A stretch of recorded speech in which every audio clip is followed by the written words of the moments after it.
Well, hello. This is an adventure because I haven't done this for a little while. Welcome to what I'd like to call the home service. From my home to yours, or wherever you may be, of course, in the stockroom, hiding from the boss, or in the back room of the office, or somewhere quiet and private. Um, Not everybody wants to be known to be a prayerful person or religious or spiritual in any way, depending on one's environment and immediate friends and colleagues. And of course, the home service was uh, was a radio program. On the old steam BBC radio, we had. I'm so old I can remember these things, and I will impart all that to you. The home service was quite a sort of a posh current affairs and so on uh, channel, we might call it now.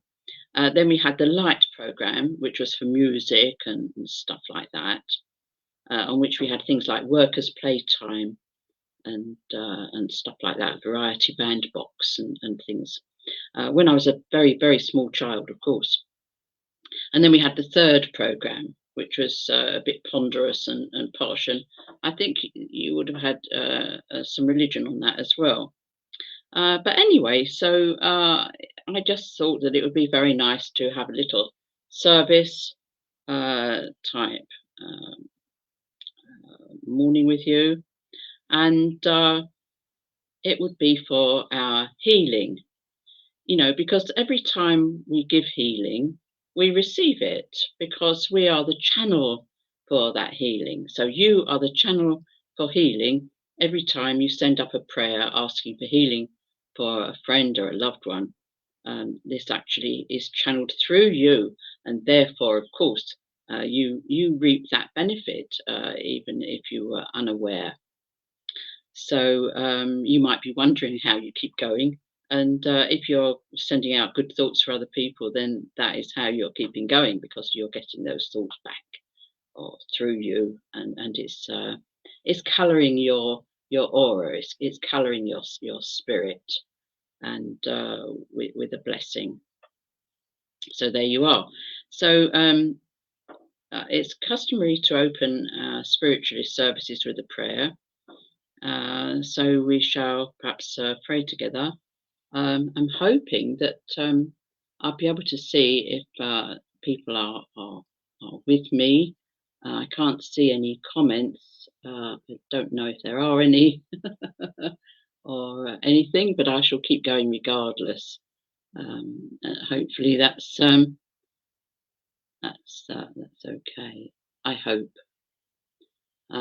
So there's a private chat thing there as well, and nobody's privately chatting. So hopefully nobody's saying, don't know. Oh, there you are. Oh, good.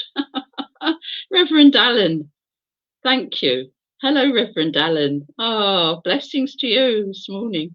My saviour, my other saviour, along, of course, with Reverend Judith Freeman, who is also with me on this mission.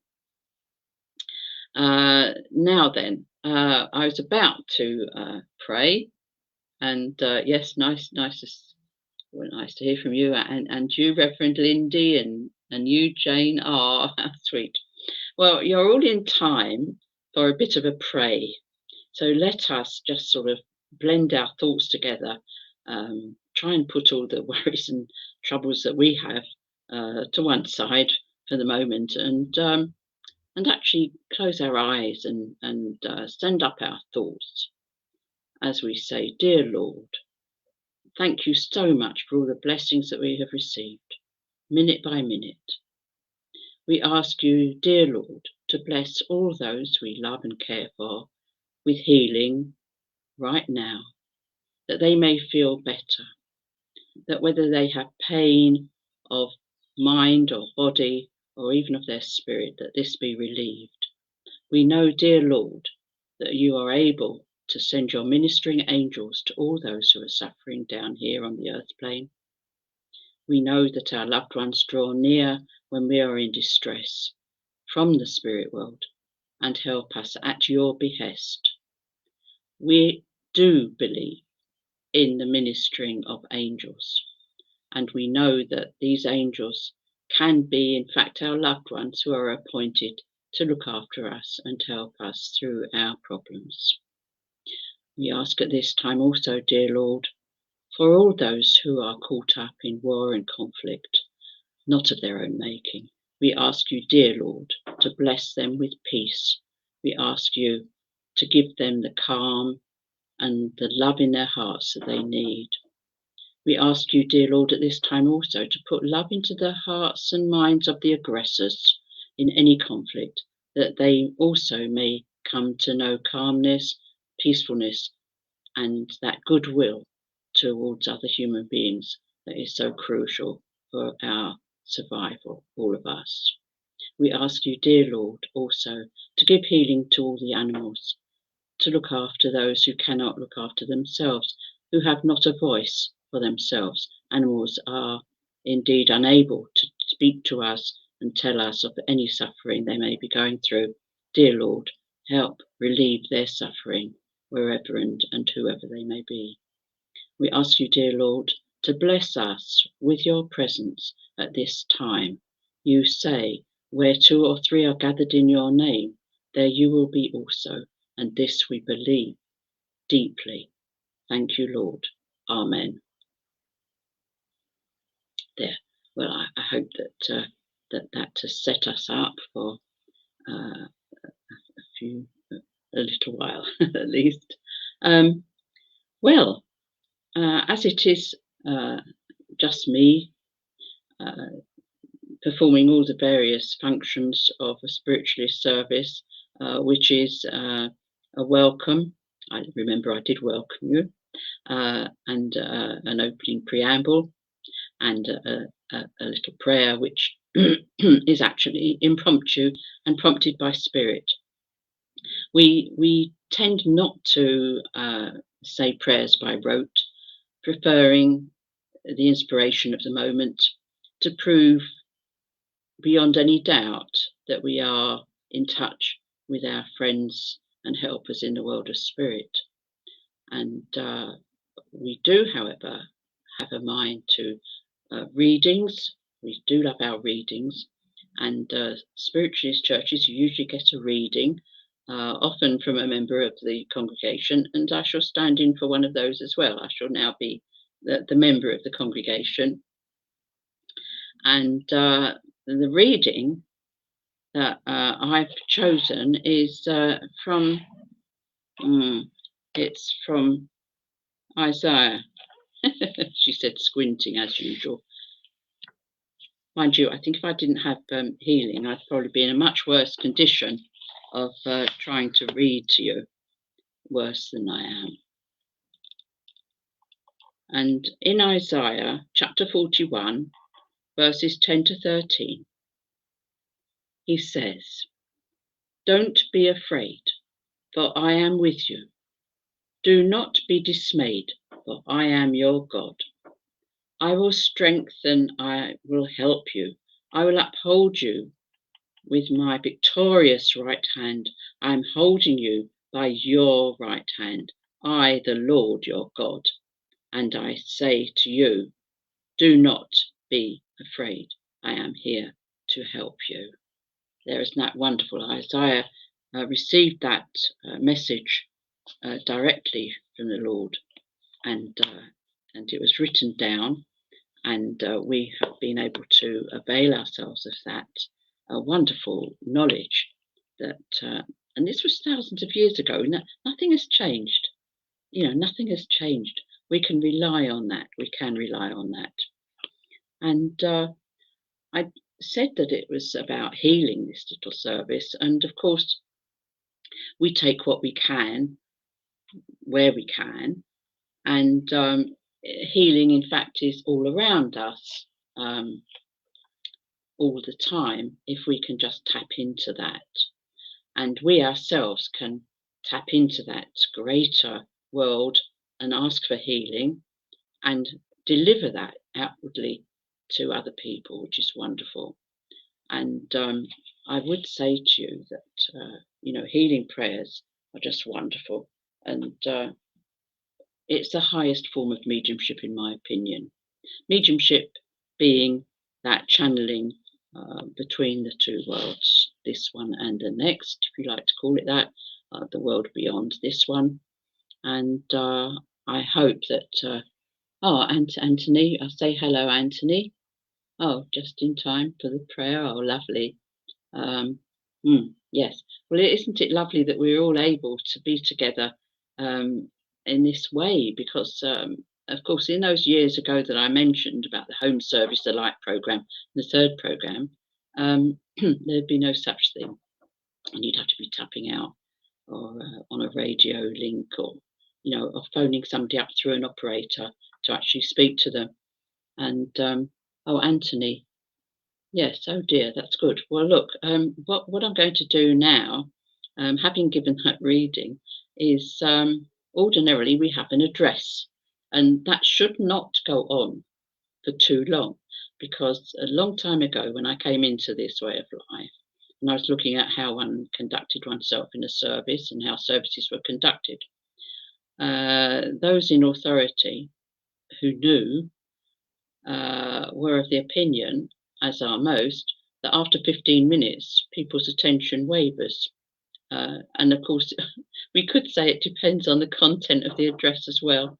I remember one medium at Lewisham Spiritualist Church, he'd had a few too many actually, and he got up on the platform. He was a very good medium. I won't tell you his name. Those who were there will know. And he spent half an hour telling us all about his trip to New York and the shirts that he'd bought, and even described them and the colours. And I think we were all losing the will to actually live by the time he stopped. And we were too polite to say anything or walk out, of course. But his mediumship was superb, so we forgave him for the coloured shirts and the travelogue. But I won't bore you with all that. Healing, as I said, is the most important part, in my opinion, of mediumship. And what I was given this morning was this book by Harry Edwards, which is a wonderful book, was given to Kathy, signed. Oops, I can't see it. Signed by Harry Edwards himself. Of course, it's got cling film around it. Kathy is the cling film queen. Everything gets wrapped in cling film. All the stuff in the fridge and books are precious, of course. And Harry Edwards was a great healer, acknowledged as a great healer. He actually founded the Harry Edwards Healing Sanctuary in Shear, which is still going strong near Guildford in Surrey, England. And I was prompted to open the book, as well as having it more or less shoved in my face by spirit. There it was this morning when I was clearing up. And in this chapter, he actually mentions that he says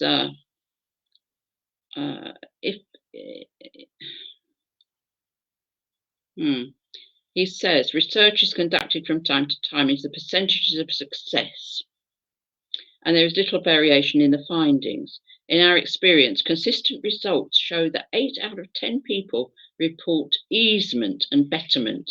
The symptoms are allayed, pain is relieved, and the general health tone is improved. Out of these 8 people, 3 will eventually report that they're completely cured. In the experience of other well-known healers who keep some form of statistics, it has been found that these figures are generally similar.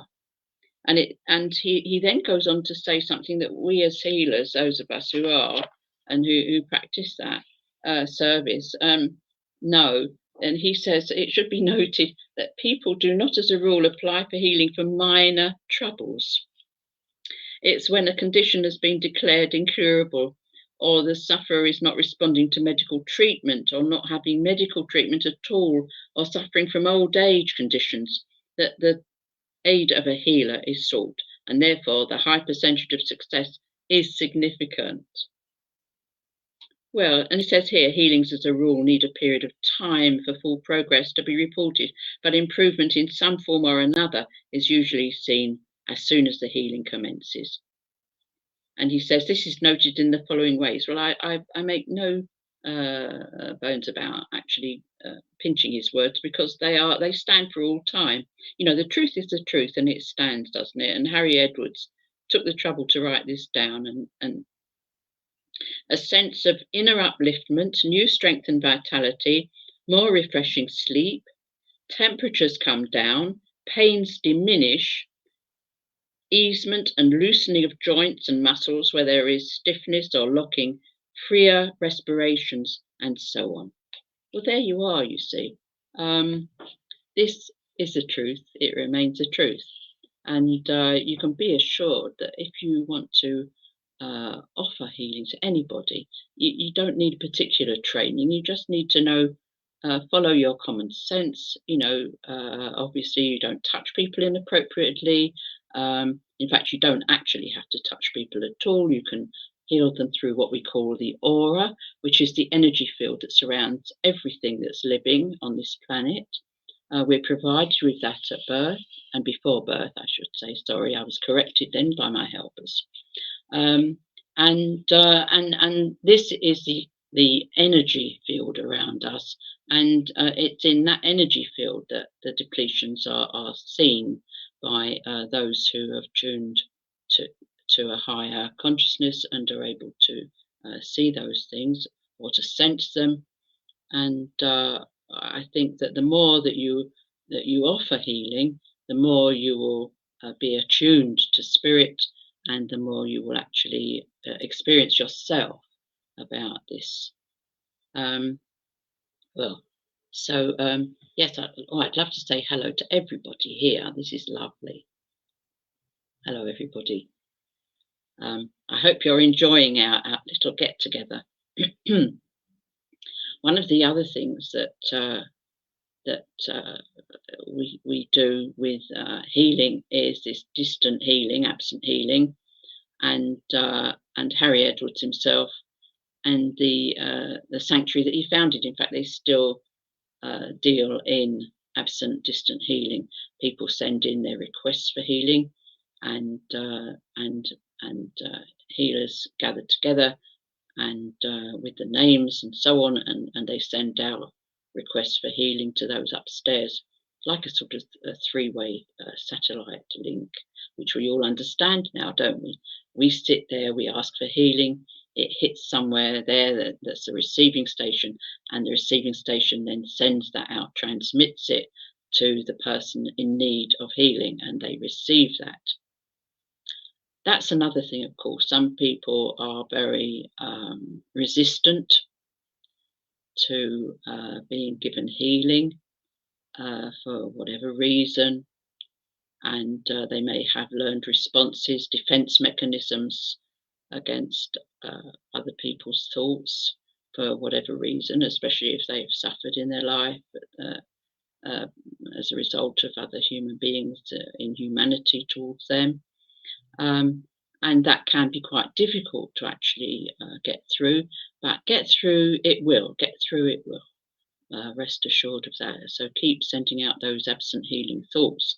You know, we just ask, picture the person who you want to be healed, and send that like a sort of telegraph to your helpers, your guides, and they will pick that up and they will rush to send that wonderful healing through to that person without exception and without condition. We talk about unconditional love. That's what we work on in every sense of the word. So I think that's sufficient. I think that qualifies sufficient for an address.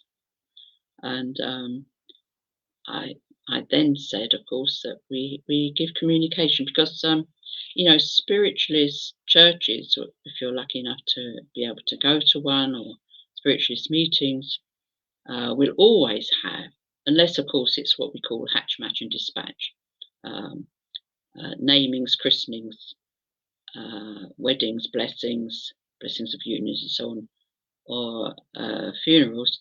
We don't have clairvoyance or mediumship at those events. But other than that, you can expect to receive communication from spirit, proving that indeed we do survive physical transition that we call death, and that our loved ones are able to communicate back with us from that far place, that far country, where they're all enjoying themselves. Believe me, it's us who are left here who are the miserable ones, and we need the healing more, and they're just fine. Good morning to Patsy and Margaret, and isn't that wonderful? Phoebe McGregor. I know who you are. I won't give it away. And Anthony, go Paul. Now, Reverend Alan and Sherry Ann Bodman Barnes. Bonjour. And Anthony, it's so lovely to know we're all together. And of course, all the people who will not comment because they'd rather not be associated with spiritualism and with the things that we know are the truth, don't we, all of us?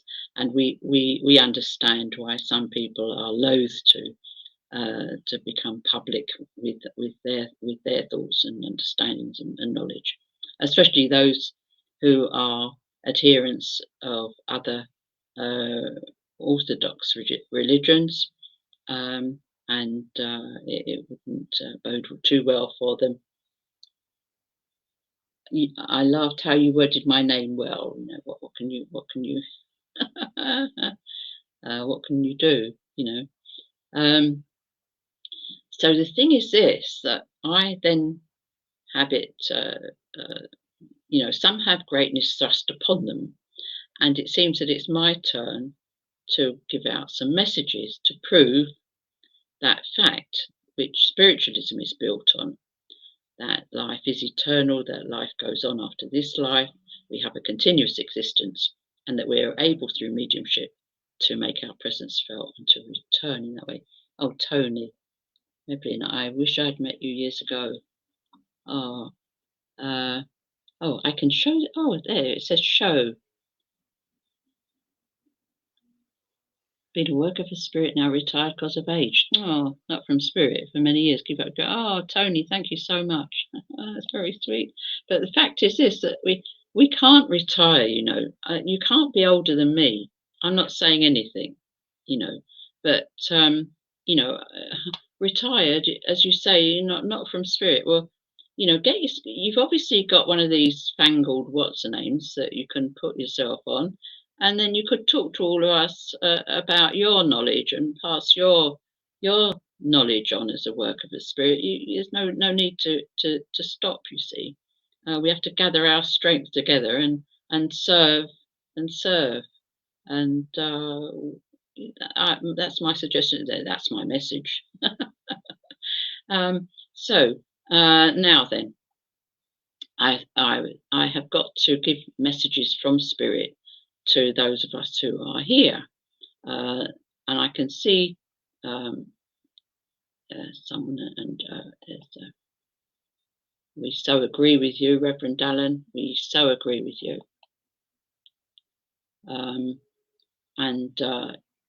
it's just wonderful. Now, Anthony, would you let me have a look? The strangest night, all things will change unexpectedly. Well, you see, that is an example of how, if you open your mind, not so open that your brain drops out, as we used to say, but if you open your mind to spirit input, if you welcome it and let them know that you welcome it,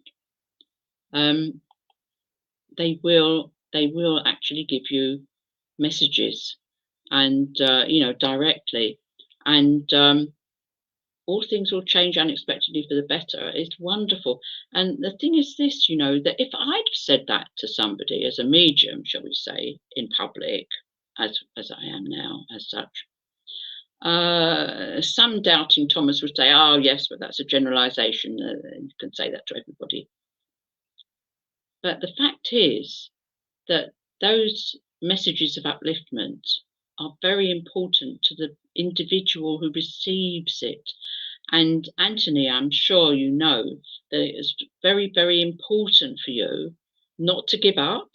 That's what I'm prompted to say to you, not to give up. So obviously you were feeling a little despondent, not showing it, but you were there. It was there within you. And those who love you in the world of spirit know that, noted that, and thought, right, we'll get through to him with this message. And they've told you that all things will change unexpectedly for the better. Well, that's wonderful. And I feel as well that they're talking on every level. So also on a, I do beg your pardon. on a career level as well, and I think there's going to be some some directing coming up at some point. Now I don't know why I'm saying that, but there you go. So I know that you're in a particular profession, but there you are. So apparently you're going to take the lead in something or other. Well, all that coughing and usually is because somebody is close, and I'm going to actually I'm going to have an ask and see if oh, Tony, you said thank you. Oh, thanks, Aunt Lindy. But yes, yes, all right, thank you. So I have this person here who, before they passed over, really had a problem getting their words out. They were quite sort of, they felt quite sort of constricted in the throat and very, very dry. And of course, what they're doing is they're giving me the last symptoms, physical symptoms they can remember of being in the body. Of course, the minute they stepped out, they didn't have this anymore, and I'd asked them to kindly take it away from me as well. And yes, I can feel that shifting.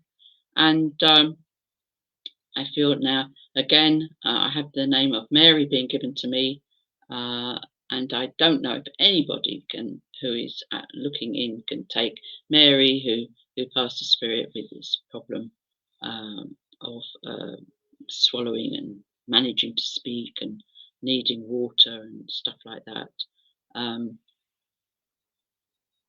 Alan, is this you? Am I with you, Alan? Great. Yeah, great. Yes, great. Yes, I was told great, and I said that. And of course, Marie. Well, the thing is this, that we have two recipients here who can both take the passing condition and and we have three recipients here who can take the passing condition and the name. The fact is this, that we could easily have three people here, and I'll give you the information that I get. That's the best thing to do. Instead of Mary with swallowing issues. Right, okay. And where are you, Alan? Oh, bless her. Look, as I was saying, we have three people here, three ladies here in spirit. I'm going to have to deal with each one of them in turn, I think, if they won't mind. I'll go with one. Great aunt. All right, great aunt. So this is the great aunt, who was someone who was very was cuddly. Actually, this person was very cuddly. All right. The other two ladies are waiting by, so don't panic. She's concerned about Reverend Alan. She's laughing. She said he's not so reverend. She's saying, oh, well, a lovely sense of humour, we could say. She's concerned about his eating habits.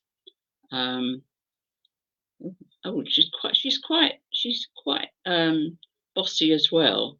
And she says that Alan is quite like her, and she loved him and his brother, and and how similar they were at the bottom of everything. They appeared to be different, but she said they were like peas in a pod. So that's what's being said, Alan, about you. And the other thing is that she wants to tell you that she has been around, and she would like to see more. She was somebody who liked plants, and she'd like to see some more pot plants around. So she was quite one, and she's saying, you know, you're quite like a flower yourself. Um, Alan,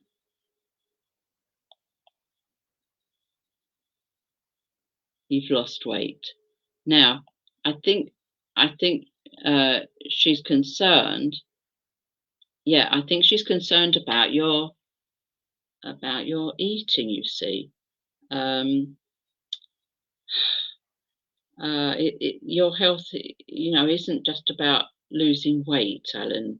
So, you know, she wants you to be happy, and you know, if you don't get the you know the right nourishment, so that's the kind of person that she is anyway, and she was when she was down here, always concerned uh, for you to be well and to be happy. So I'll leave you with her love, if I may, and we'll talk afterwards, I'm sure. Uh, because as I always say to my students of mediumship when they're developing, as you would too, Reverend Allen, you know, uh, don't go on too long because there are other people that need messages too. But that's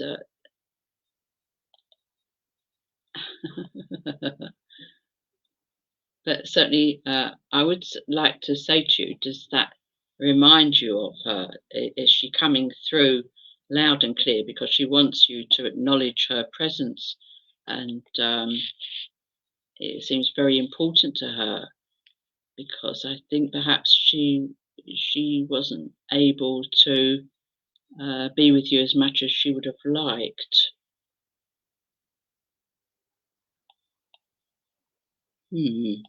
Interesting.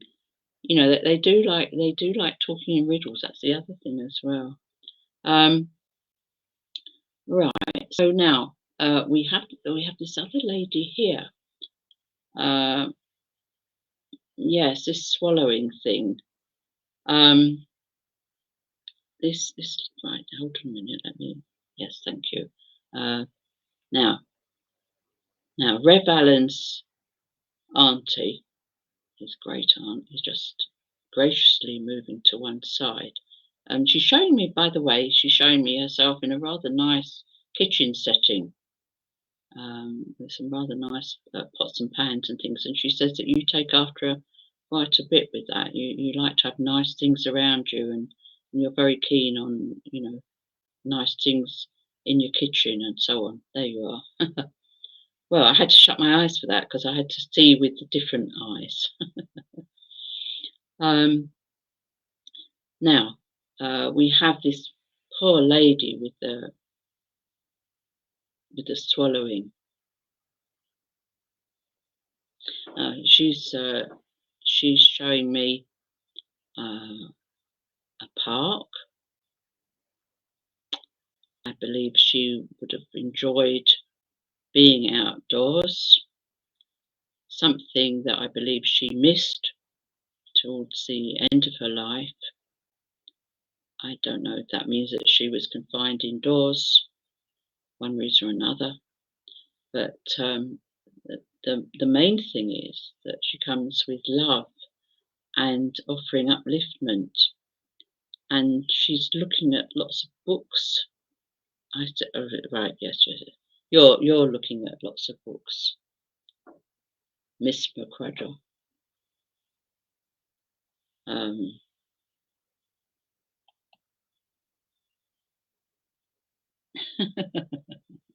what a lovely little logo, to be sure, to be sure.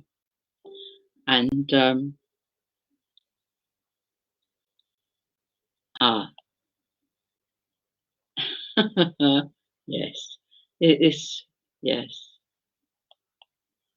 this was something that was so important for her to get through, to just really confirm that it was her. Is, sorry, I beg your pardon. She, people that get through are often quite sort of forceful, shall we say, in character. And this lady was certainly a forceful character, and she was absolutely, oh, bless you, absolutely devastated to lose that uh, force of life. And really, I can say to you that she was very glad when she eventually stepped out into what she really identified as her old life. The new life was her old life, where she could actually stride out, where she could do everything she wanted, and she's giving us a whirl. So I hope that is nice for you, and yes, and of course, send her love. And oh dear, you've been down in the dumps as well. So she just wants to sort of whisper to you to keep going, keep going. You can do it. You can do it. There you are. You can do it, love. That's what I hear. So I'll leave you with that. Um,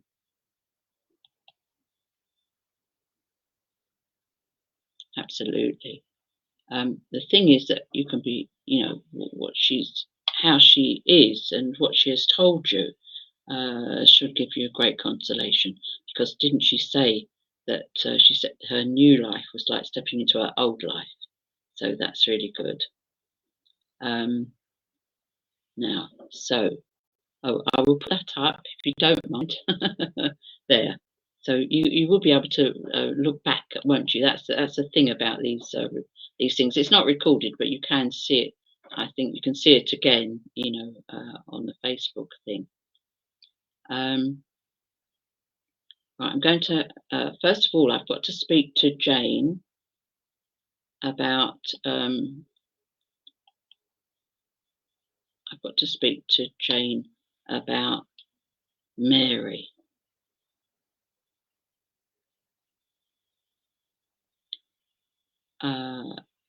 Is this?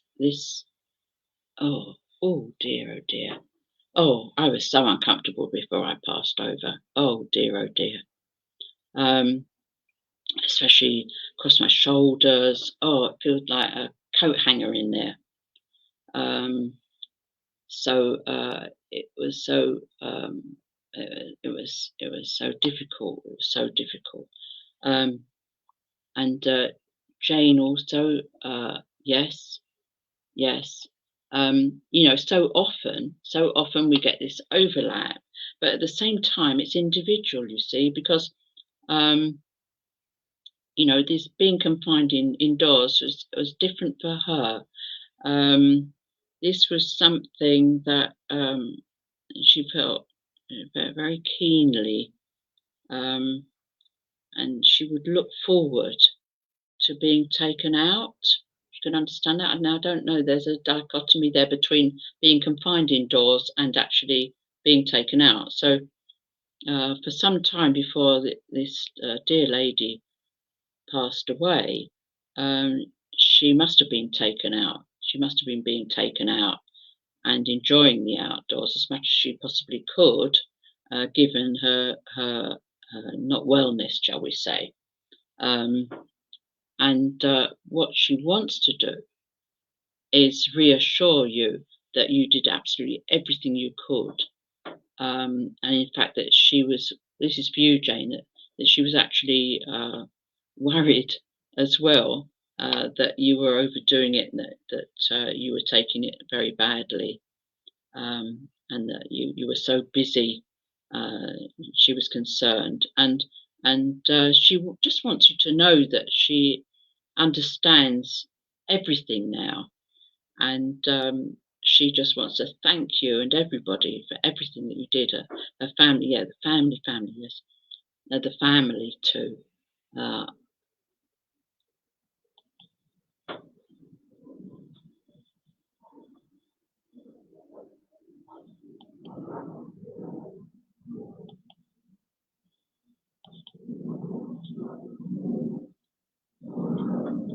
Obviously,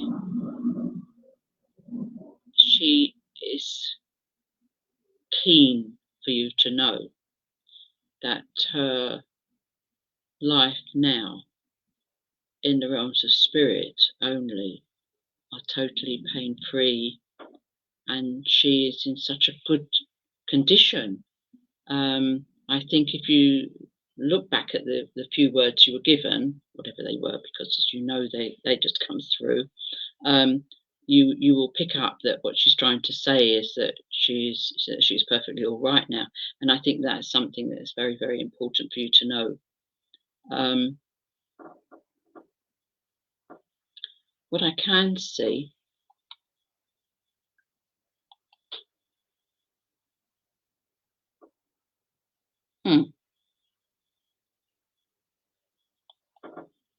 oh right, although I can't remember what I said, I don't think I said that. I accept her fasting. Well, the point is this, that we all come to this world on our own, basically. We have to make our own way, and we have to leave it literally on our own in a physical sense. You know, we come into this world, and then we go out of it. On the other side, there are loved ones, just like there are here, to bring us through that doorway. And you must know that she was met. I get a John, Jeff,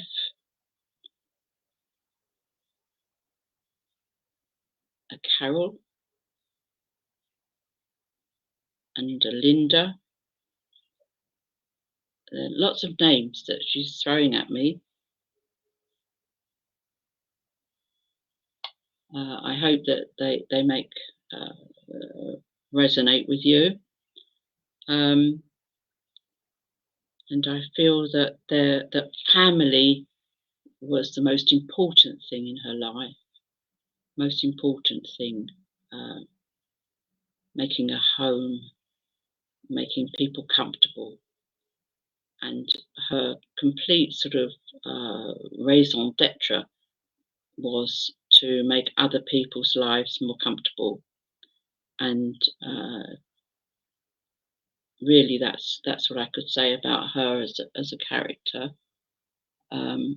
So Jane, I wonder if you can tell us if this is the correct description of your Mary, because you know, lots of other people want to know, but we know, don't we, that life does go on, and it goes on very well for everybody in the usual way.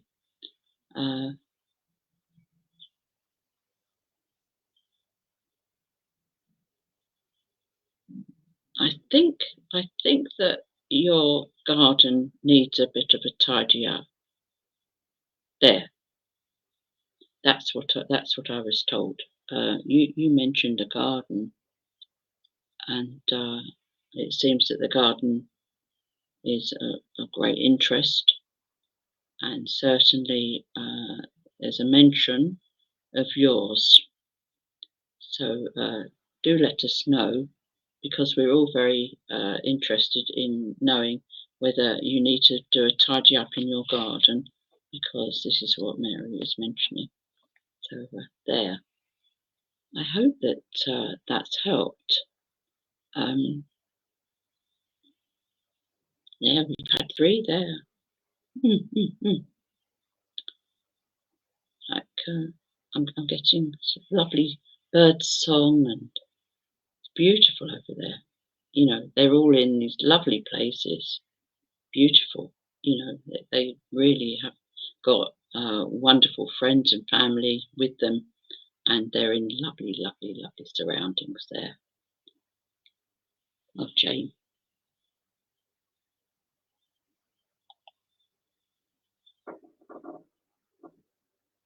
Oh.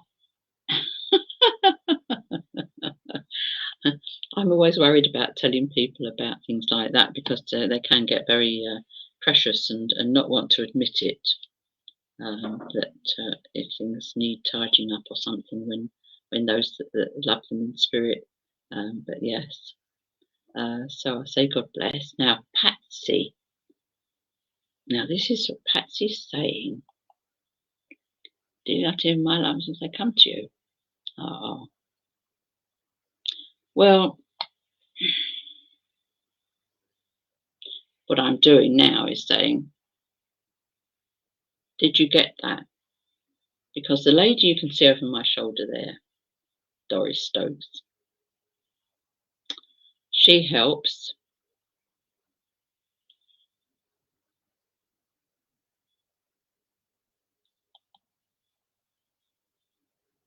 Ah, yes, lovely, lovely. Now, uh, let's see if we can. Now, the thing is that people often say, well, you can't ask for someone to come, but you know, you can't just sit there and wait for people to arrive, can you? And I was saying about Doris, and you know, she listens in to what I'm doing, and I'm hoping that she'll get hold of somebody for you, Patsy.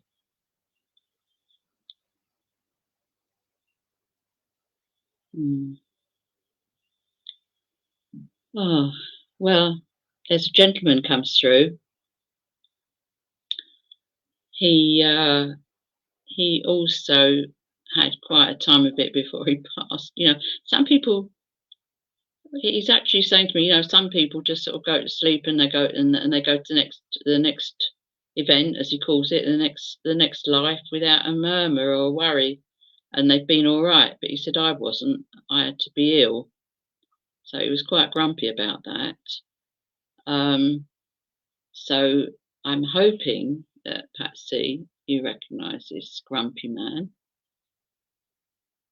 who was quite ill before he passed over, who didn't like that at all. Not that anybody would, but he particularly didn't. He always valued his sort of health and strength. I think he was quite a man's man, you know, sort. Wouldn't admit to any weakness or anything. Um, so, Patsy, are you hearing me? Come in, Patsy. I hope that you can take this gentleman. He's a very full of life. He's showing me some. I don't know if he was quite a good hand at sort of practical things, but he's showing me what looked like I don't know if it's gates or fences or something. Yeah, yeah, absolutely.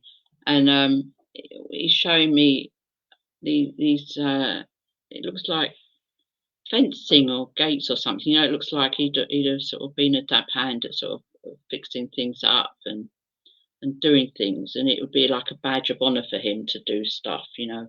Oh, I did that, you know. Or no, I'll do that, you know.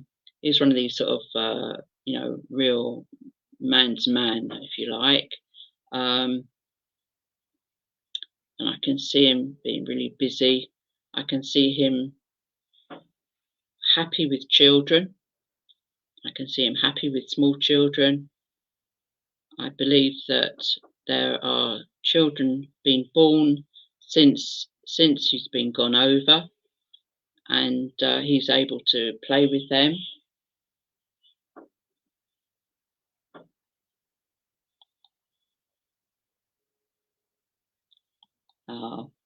Margaret, I hope that you enjoy your lunch, Margaret. We all do. We all do. And Patsy, yeah, he could fix anything he put his hand to. Yeah, well, that's what he is saying. You know, there's a comic called Benny Hill who would always sort of, you know, he would say, yes, yes, that's right, that's what I just said. And he's saying that, well, yes, I could fix anything. And oh dear, he absolutely hated being ill. You know, he did have the odd illness, you know, when he was growing up, but he sort of got over it, and he was one of those who wouldn't stay in bed a minute longer than he had to. That's the other thing. He was somebody who liked to get up. Oh, Benny Hill was his favourite. Well, that's what he was talking about. There you are, you see. Yes. So, you know, and I won't say anything about chasing those or being chased around by those girls. Apparently, that was a favourite bit as well. Oh, and there we have a visitor here, Patsy, sharing this with your dad, my friend Diana from America, skater extraordinaire and rower and all-round athlete, wonderful woman. And she's actually tuned in, so and she loved Benny Hill, so she shared that in common with your dad. So, well, you know, women did like him, you know, Patsy, but he had only eyes for one woman in his life. There, he's really genuine.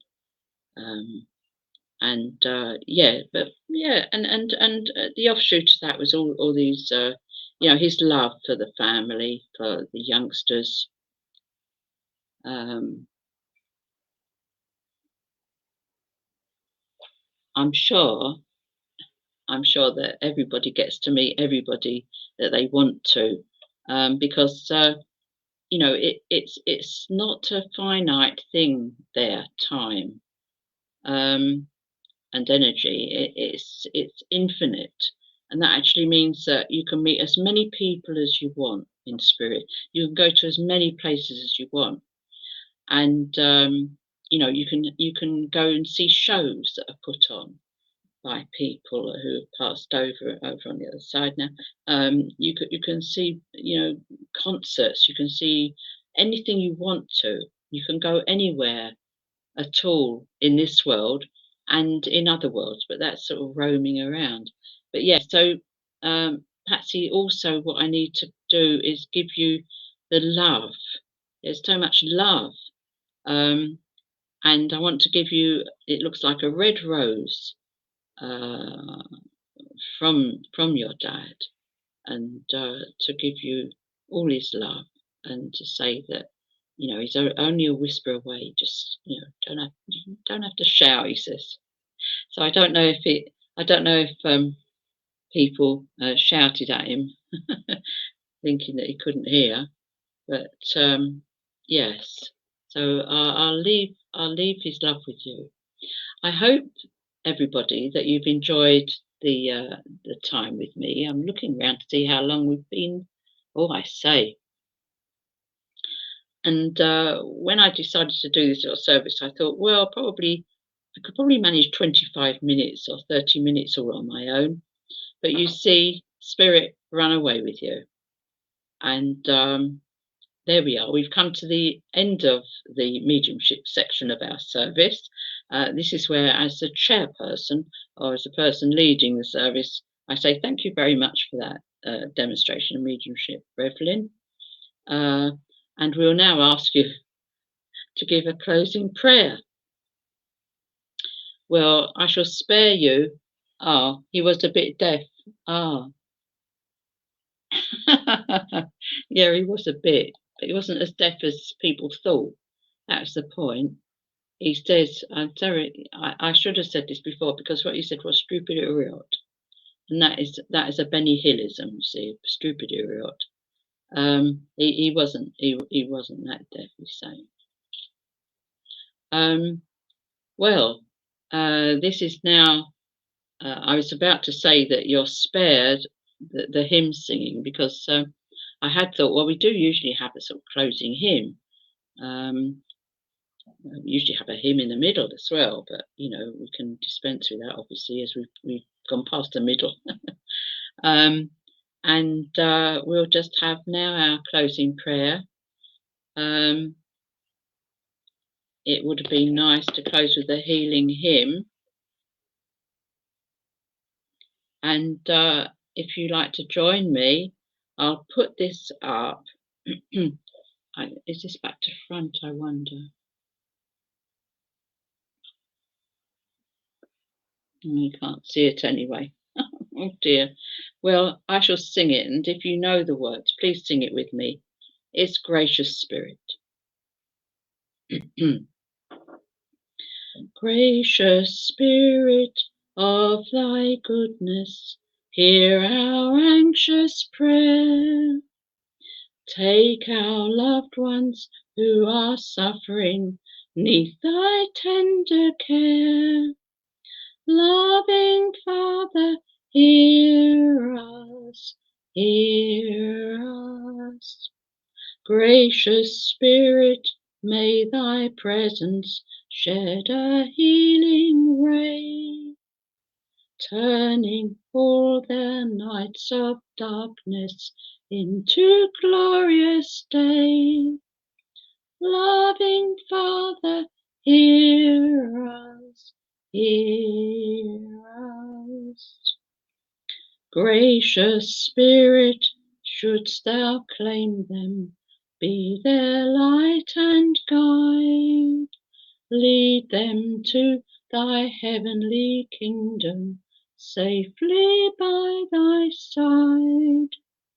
Loving Father, hear us, hear us. Amen.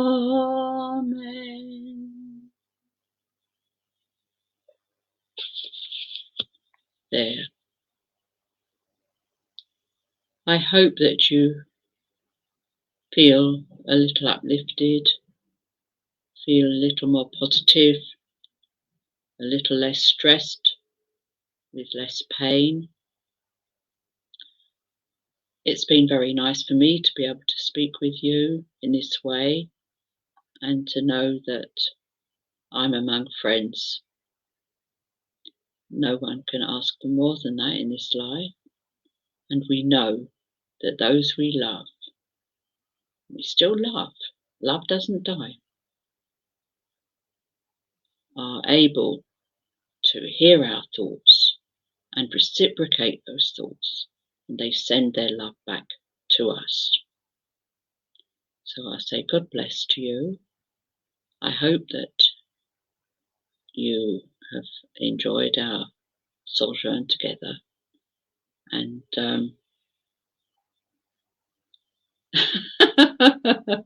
I shall put that up in the I should take that compliment in the spirit with which it was offered. And I have heard better, but you see, it's just as well.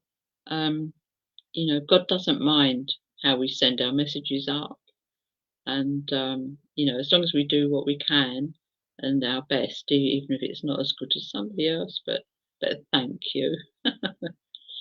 And it is the words and the tune, music for those of us who are blessed with hearing. And I don't have much hearing myself, but those of us who've been blessed with that must thank God for that, because it really is like the music of spirit. I come from a family where deafness has been genetic, and my own great grandmother was deaf, and a wonderful lady. but I always feel so sad for her that she never heard. But that was while she was down here. As soon as people go on to the other side of life, as they continue their life, they will have restored to them all the abilities that they were denied here, whether it was born, congenital difficulties, problems, or acquired during the course of their physical life. Everybody has a perfect template for their spiritual body, and it's that perfect template that our physical self is molded upon. And unfortunately, because the physical is what it is, with all its faults, people land up with all sorts of different things wrong with them that was never actually intended. Our physical template is perfect. Our spiritual template is perfect. It's only the physical stuff that has let us down or lets us down.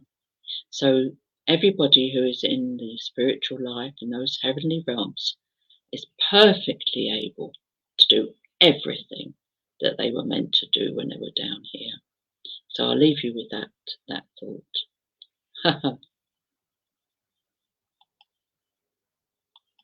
Yeah, me and everybody else on the other side.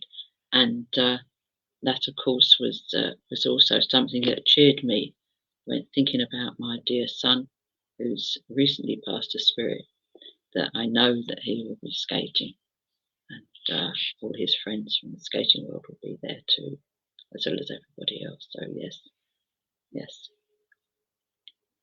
Well, I'll.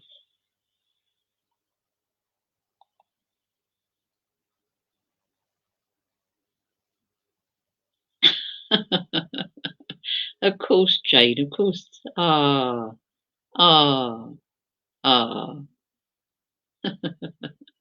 Oh, bless you. Bless you. Of course it's you. You know, it didn't occur to me what, when you're in this zone, as you probably know yourself, in that sort of communication zone, you're half in this world and half in the next. Um, well, if your recipients are lucky, that is. You're not way down here scrabbling about to get a contact. But halfway is fine. But it does mean that you're less aware of what's going on down here. And of course, Jane, now you've said that. Of course, dear Jane, yes. So lots of love, and I will see you all again. And we're now on that hour, the magic hour. I'll say God bless to you, and it was just so nice to be in your company. Lots of love. And I'm going to end the broadcast now.